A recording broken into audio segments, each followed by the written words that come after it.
Just witnessed the murder of my friend on his Snapchat story. I knew something was wrong the second I saw 5 missed calls from my friend Richie. I just never guessed how bad it actually was. That was, until I checked my Snapchat notification. It was a new story from Richie. He's my best friend and doesn't post often, so it must have been something serious. Maybe a relative died or something? I only realized how much worse it really was when I checked the story post.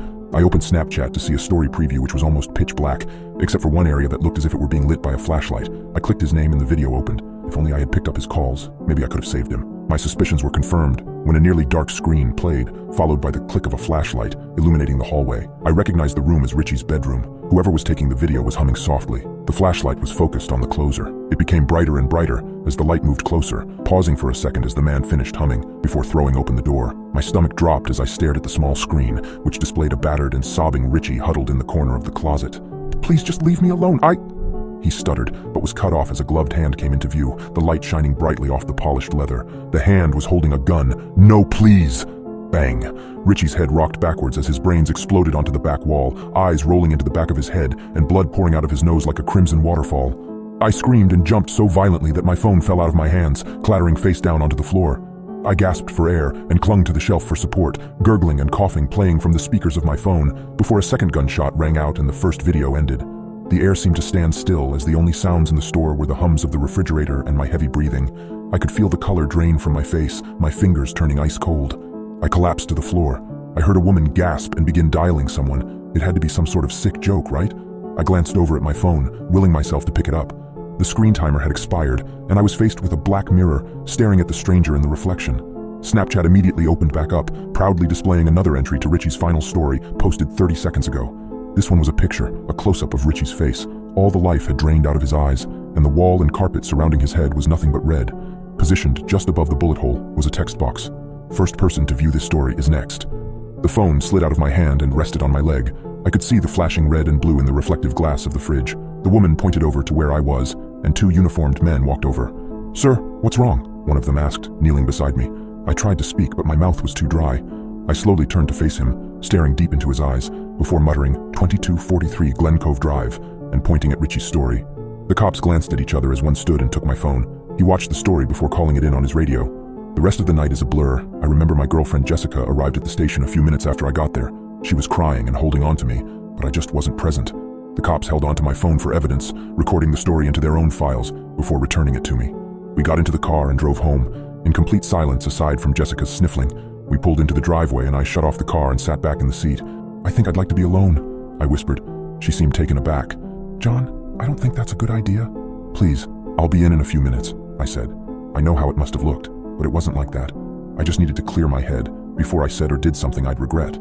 After a few failed attempts of changing my mind, Jessica got out of the car. She closed the door and made her way up to the front door, glancing back a few times before stepping inside. As soon as the front door closed, I burst into tears, holding my face in my hands and digging my fingernails into my skin. I could only think of the 2 missed calls. Was he calling for help? I was on his speed dial, so he may not have had time to dial 911. I was his only lifeline and I let him down. I could have saved him.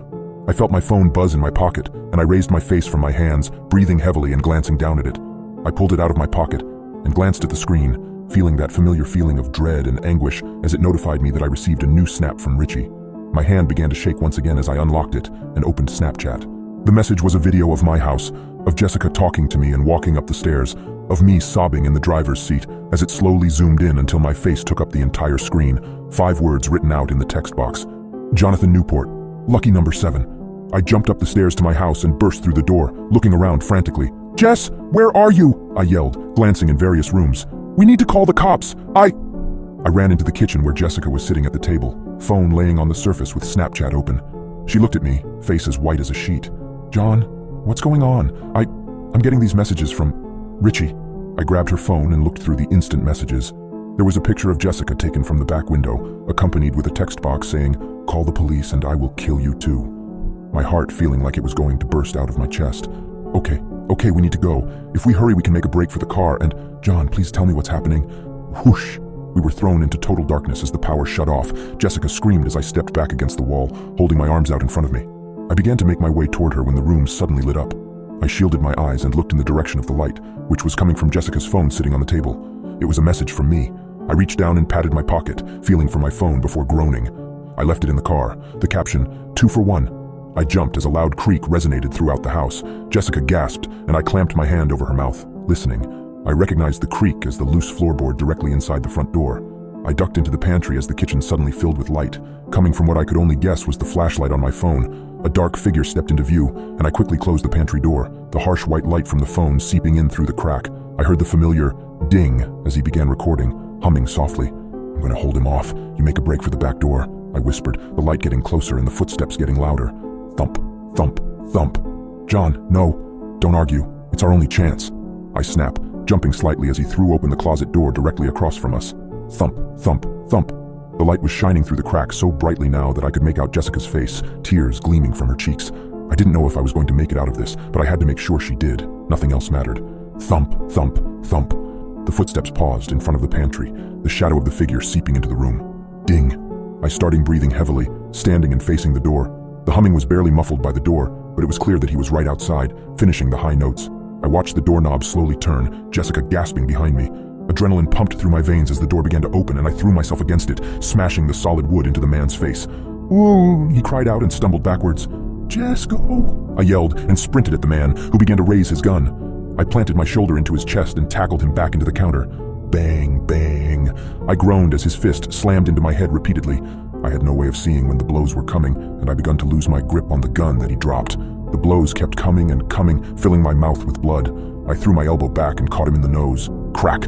He groaned as his nose snapped and has lost his grip on the gun, falling back. I grabbed the gun and turned to where he was, or to where I thought he was. Bang! The instant light from the muzzle flash revealed that he was right next to me, wearing a balaclava stained with red. I turned once again and fired a shot, the window above his head shattering and glass pieces falling to the floor.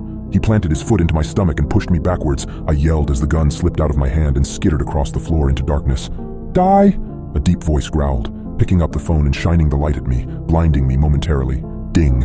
As soon as the video began recording, he was on me, pressing his free hand into my throat while shining the blinding light in my face. I gasped as his hand cut off my windpipe, clawing at his arms as I choked for air. The light moved closer to my face, but to me it was beginning to fade. I coughed as my final breaths began to leave me, arms swinging wildly. I winced as something cut my knuckles that I recognized as a piece of broken glass. My fingers grasped it and held it tightly, cutting my palm. I grunted as I put all my reaming strength into kicking upwards, catching the psychopath in the groin. He groaned and momentarily let go of my throat and the phone.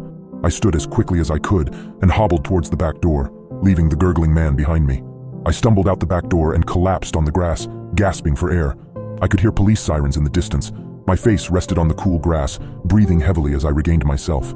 "Ma'am, are you there?" a voice said behind me. I slowly turned my head to see Jessica's phone laying in the grass, a 911 call still running. A limp body lay next to it, hand outstretched towards the phone. Jessica, I called out, slowly dragging myself towards the body as the sirens grew closer, pulling onto my street.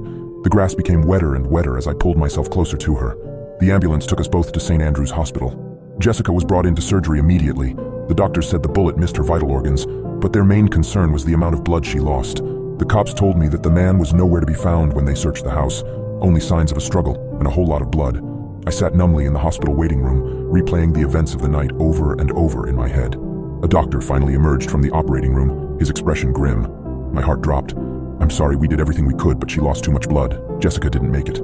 I collapsed into the chair behind me, tears flooding my eyes. I thought back to our last moment together, her terrified face illuminated by the flashlight. I should have protected her. My phone buzzed in my pocket. I considered throwing it against the wall, but something compelled me to look. With shaking hands, I pulled it out. A notification for a new Snapchat story update from Richie. Impossible. A video popped up, showing Jessica lying motionless on the operating table, doctors swarming around her. The caption read, "Could have saved her if you cared." What? How could he have recorded this? My phone buzzed again. With trembling hands, I opened yet another Snapchat notification from Richie, a selfie of him in the hospital parking garage, wearing a doctor's coat, an ID badge, and a mask covering his injuries. Another caption. "Thanks for the ride. She didn't make it.